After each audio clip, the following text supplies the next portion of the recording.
Но почему все время меня трогают? Я не понимаю. Все время, как всегда.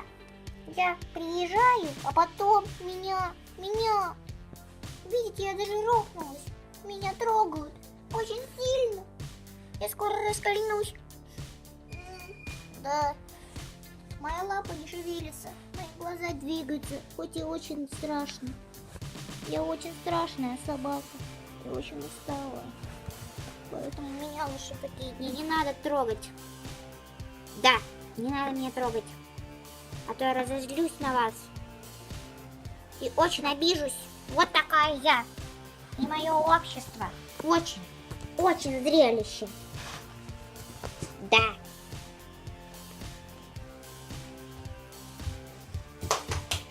Ох, как же интересно. О, а я уже вернулась.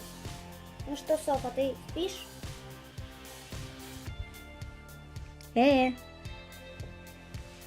Ну ладно, я побегу, наверное. Нет, все, ты заснула. То есть ты засыпаешь. Ладно. Пока-пока, до встречи. Подписывайтесь на мой канал Дашка Очаровашка и ставьте лайки и дизлайки. Пока-пока. Хорошего вам еще дня. Или